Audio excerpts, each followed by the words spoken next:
नेत्र खुलेंगे। करो ध्यान साधना।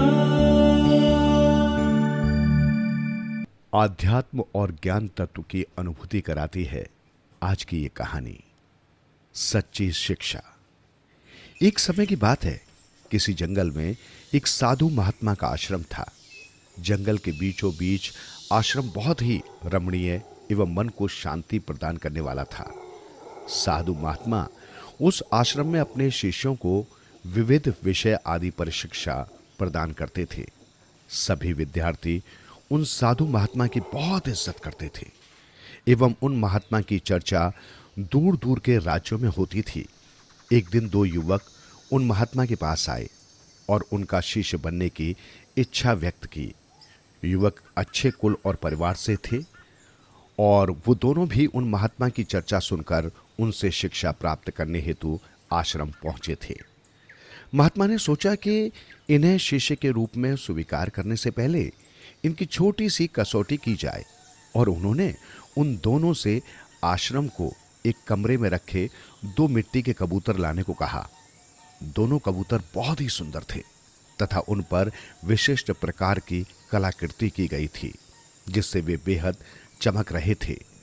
महात्मा ने एक एक कबूतर दोनों युवकों के हाथ में दिए और उनसे कहा कि आपको आपके हाथ में दिए हुए कबूतर की गर्दन तोड़नी है। युवकों को लगा ये तो बहुत ही सरल काम है और इससे क्या शिक्षा हासिल होगी और इससे गुरुजी क्या कसौटी करेंगे। किंतु गुरुजी ने उनके सामने एक शर्त रखी। महात्मा ने कहा कि आपको इन कबूतरों की गर्दन तभी तोड़नी है जब आपको कोई देख न रहा हो। स्मरण रहे, यदि आपको इनकी गर्दन तोड़ते हुए किसी ने देख लिया तो आप परीक्षा में निष्फल हो जाओगे। जैसे ही आप गर्दन तोड़ लो, मेरे पास आप चले आना।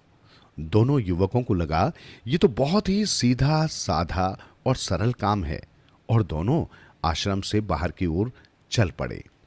एक युवक आश्रम से थोड़ी दूर गया और उसने देखा कि यहां कोई देख ही नहीं रहा है, दूर दूर तक कोई दिखाई नहीं दे रहा है, तो मैं गर्दन तोड़ देता हूं और गुरुजी से जाकर ये बात तुरंत कहता हूं।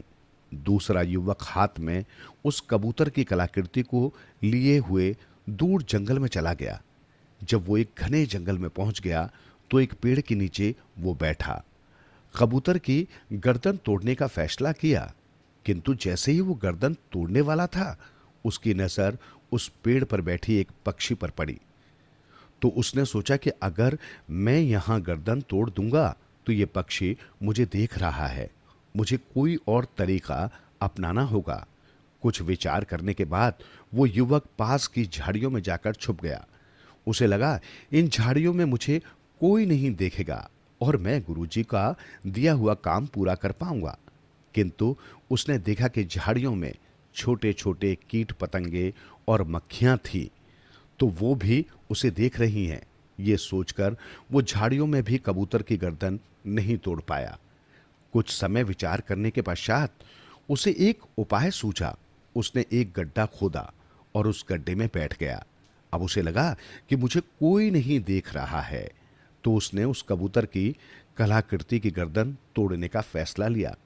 किंतु उसे एक विचार आया कि अगर मैं इस कलाकृति की गर्दन तोड़ दूंगा तो इस कलाकृति में जो आंखें बनी हैं वो मुझे देख रही हैं, और यही सोचकर उसने उस कलाकृति पर एक कपड़ा डाल दिया।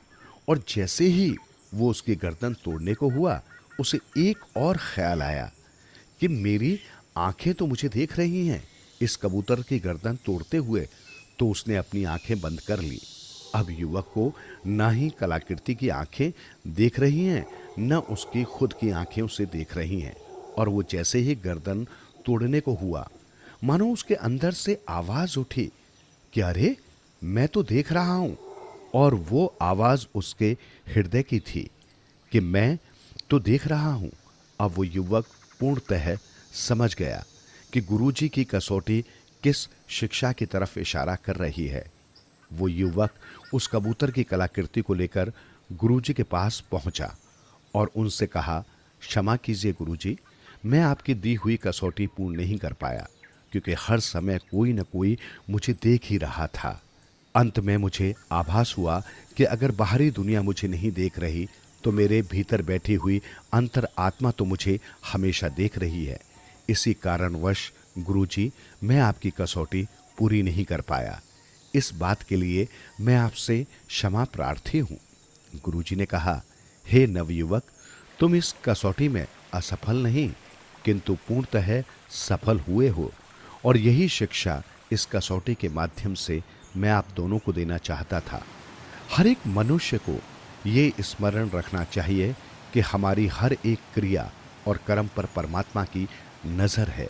कोई भी कार्य उस अपार शक्ति से छुपा हुआ नहीं है। इसलिए कोई भी कार्य अगर इस बात को ध्यान में रखकर किया जाएगा तो अनुचित कार्य करने से पहले हमारे कदम स्वयं रुक जाएंगे।